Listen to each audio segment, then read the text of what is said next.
ყველაზე მნიშვნელოვანი კითხვა დღეს. აბა რა არის თუ იცი? გამოიდარებს თუ არა?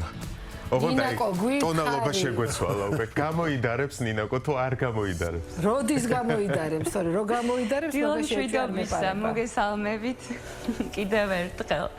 განსაკუთრებული სალმი მათ, ვინც ახლა შემოგვიერთდა ტელეეკრანებთან, როგორც ჩვენ მამაყურებელმა უკვე გაიგო, ჩვენ დილიდან ვიმყოფებით გარემოს ეროვნულ სააგენტოში, უკვე რამდენიმე დღეა, რაც საქართველოს თითქმის ყველა რეგიონში გადაუღებლად წვიმს და სწორედ იმის დასადგენად, თუ როდის დადგება ნანატრი მზიანი გაზაფხული ჩვენს ქვეყანაში, ახლა ჩვენი ძალიან კომპეტენტური სტუმარი შემოგვიერთდა, ქალბატონი დოდო გვაზავა არის ჩვენთან ერთად, გარემოს ეროვნული სააგენტოს მოკლევადნიერი პროგნოზების განყოფილების უფროსი დილო მშვიდობისა, მადლობა რომ ხართ ჩვენთან ერთად. პირველ რიგში ყველას რაც გვაინტერესებს, როდის დადგება ნანატრი მზიანი გაზაფხული ჩვენს ქვეყანაში? გაზაფხული აპრილში დაიწყო ისეთ თბილად.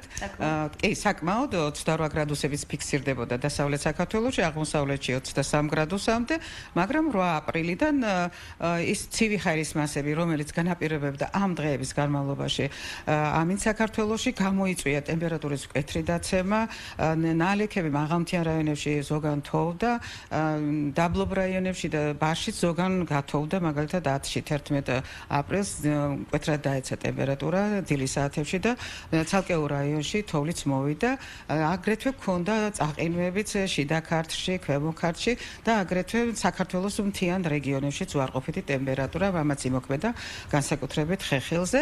რაც შეეხება დღეს, უკვე ბოლო დღეა, ასე ვთქვათ, ამ ყველაფრის დამთავრების.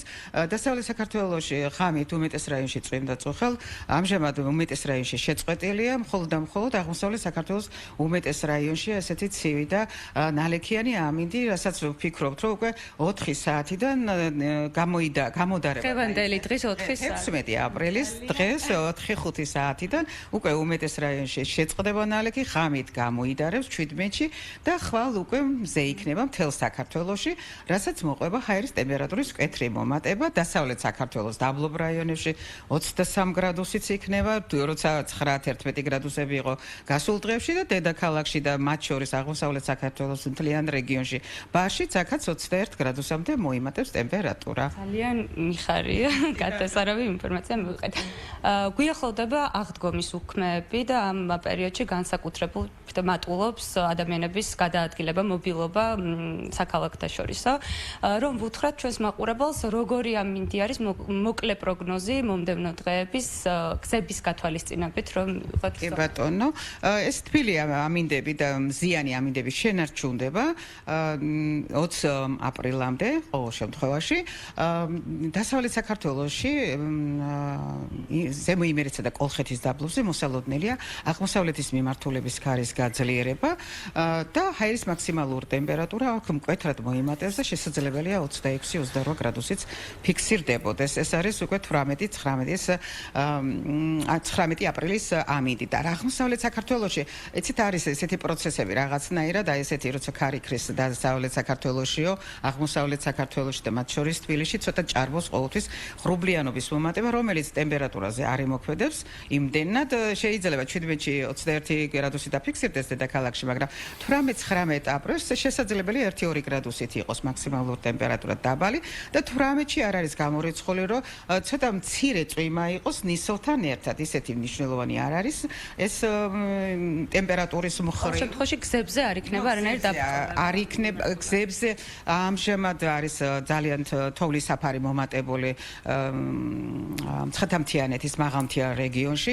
ამას ჩვენი სპეციალისტები აკონტროლებენ და უახლოეს ხანებში მოგვახსენებენ. ამჟამად ამაზე საუბარი არ უდროა, ასე ვთქვათ, იმიტომ რომ თოვლისაფარი იქ გუდაურსა და სტეფანწმინდაზე 20-დან 80 სანტიმეტრზეა მომატებული, ახალი თოვლია მოსული და ამ დროს არის მაღალი ალბათობა ზვავების წარმოშობის და აკონტროლებენ, როგორც გითხარით, გარემოს ეროვნული სააგენტოს სპეციალისტები და ამ გზაზე მოძრავ მოსახლეობას მიეწოდებოდეს იქნება ყველაფერი ჩვენი სააგენტოს საიტზე და აგრეთვე გზათა სამინისტროს საიტზე ეს და დანარჩენ საქართველოში, დანარჩენ მთიან და მაღალმთიან რაიონებში მნიშვნელოვანი გზებზე ამჟამად დამკოლებები არ არის და შენარჩუნდება სააღდგომოდაც.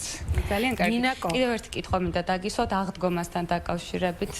დიახ, ზუზუ. არ შემიძლია რომ არ მივესალმო ქალბატონ დოდოს, რომელიც მანამდე მისტიურად არ ვიცოდი, მაგრამ სულ არსებობდა ჩვენს ცხოვრებაში და დღეს პირველად მოგვეცა შენი საშუალებით მისი გაცნობის ქალღმერთთანაც მოიხსენიებენ ქალბატონ დიდი დოდოს. მადლობა, ესეთი ოპტიმისტური, ჩვენი წამყვანებს სამწუხაროდ არ ესმის ახლა ქალბატონ დოდოს ჩვენი წამყვანების ხმა სტუდიიდან მოგესალმებით. ჩვენგან დიდი სიყვარული გადაეცა. ძალიან გაგვახარეთ თქვენ. კლიენტად თელ საქართველოს მიულოცავ ასეთ წინვალე დღესასწაულს. ქალბატონო დოდო, მაინტერესებს შაბათს ღამე ლიტონიობის დღესასწაულთან დაკავშირებით ამ დროს ძალიან ბევრი ადამიანი დის ეკლესიაში თავს იყრის, არა მარტო ეკლესიაში, ხალხის სიმრავლიდან გამომდინარე ეზოებშიც არის გადანაწილებული ხალხი და ამ დღეს როგორი ამინდია მოსალოდნელი ხო არ არის, მოსალოდნელი წვიმა, ქარი? დასავლეთ საქართველოში, როგორც გითხარით, ზემო იმერეთსა და კოლხეთის დაბლობზე შენარჩუნდება ქარი. ტემპერატურა, ღამის ტემპერატურაც თბილი იქნება მთელ საქართველოში, დაბლობსა და ბარში, ნუ მთებში შესაბამის ყველგან გათბება აბსოლუტურად, ნალექი არსად არ არის მოსალოდნელი და ასე რომ შეხვედრა იქნება ამ წინვალე დღესასწაულს წინვალე ამინდით. უღრმესი მადლობა. ქალბატონი დოდო გვაზავა იყო ჩვენთან ერთად გარემოს ეროვნული სააგენტოს მოკლევადიანი პროგნოზების დეპარტამენტის უფროსი და როგორც გვითხრა ქალბატონმა დოდომ დღეს უკვე დღის მეორე ნახევრიდან შესაძლებელია ვიხილოთ მზე ჩვენს ქვეყანაში და მე კი ისღა დამრჩენია რომ ყველამდე დაგემშვიდობოთ და გისურვოთ ბედნიერი წარმატებული და პოზიტიური დღე.